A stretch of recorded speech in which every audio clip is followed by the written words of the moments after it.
Сәлеметсіздер ме оқушылар? Әдебиет сабағын бастаймыз. Сабағымыздың тақырыбы Ыбырай Алтынсариннің Атымтай жомарт әңгімесі. Сабақтың мақсаты әдеби шығарманың тақырыбы мен идеясын анықтау. Ал балалар, мәтінмен таныспас бұрын мына сұрақтарға жауап берейік. Жомарт сөзін қалай түсінеміз? Жомарт адамның бойында қандай қасиеттер болу керек деп ойлайсыздар? Берілетін уақыт 3 минут.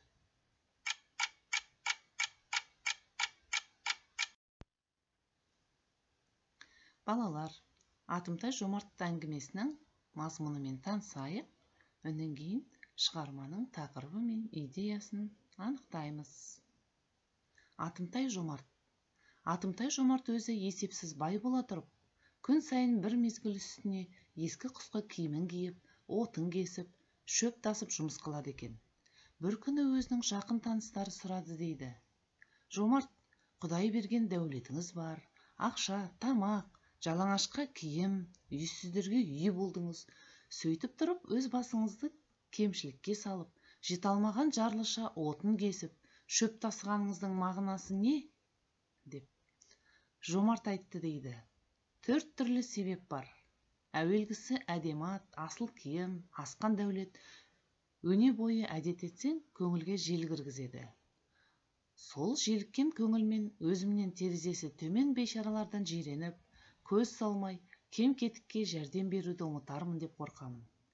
Екіншісі, бай бола тұрып мен жұмыс қылсам, мұның кемшілік емес екенін кейінгілер әбірет алсын деймін. Үшіншісі, күн сайын өз бейнетіммен тапқан 1-2 пұлға нан сатып алып, жесем де бойыма сол тамақ болып тарайды. Еңбекпен табылған дәмнің тәттілігі, сіңімділігі болады екен. Төртіншісі, Құдай тағаламның берген дәулетін өзімсініп, тиісті орындарына жаратпай, көбісін өзім ішіп жеп, өзім тұтынсам, мал берген иесіне күнәлі болармын деп қорқамын деді. Мазмұны түсінікті ма балалар? Мәтін бойынша жетістік критерийі. Әңгіменің тақырыбы мен негізгі идеясын анықтайды, өз көзқарасын дәлелді жеткізеді.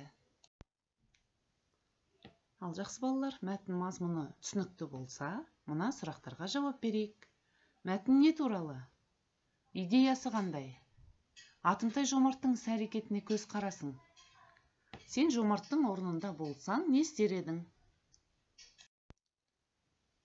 Мәтіннің тақырыбы, мазмұны, идеясы бәрімізге түсінікті болса, кестемен жұмыс жасаймыз. Мәтіндегі ең маңызды өзіңізге ұнаған үзінді. Қай тұсы ұнады сізге? Қандай түйіні бар? Қандай түйін айтасыз? Үзіндіге сай келетін мақал-мәтел табайық. Мысалы, балалар, мәтіндегі маған ұнаған үзінді 3-ші себебі. Күн сайын өз бейнетіммен тапқан 1-2 пұлға нан сатып алып жесем де, бойыма сол тамақ болып тарайды. Еңбекпен табылған дәмнің тәттілігі сіңімді болады екен. Бұл жердегі түйіні еңбектің адам өміріндегі маңыздылығын түсіндіру, еңбектің қуанышын сезіну. Ал үзіндіге сай келетін мақал-мәтел, еңбектің наны тәтті, жалқаудың жаны тәтті. Келесі орындайтын тапсырмамыз Атымтай жомарт әңгімесімен Қыпшақ Сейітқұл әңгімесін салыстырып, Сейітқұл мен жомарт бейнесін Вен диаграммасы арқылы көрсет. Сейітқұл қандай адам, жомарт қандай адам? Екеуінің қандай ұқсастықтары бар? Жетістік критерийі кейіпкерлерге мінездеме береді, кейіпкерлерді салыстырып өз пікірін нақты жеткізеді, ұқсастықтарын дәлелдейді. Ал жақсы балалар, бүгінгі сабақ бойынша өз ойларыңызбен бөліссеңіздер. Менің ойымша бұл. Себебі мен оны бұлай түсіндірер едім.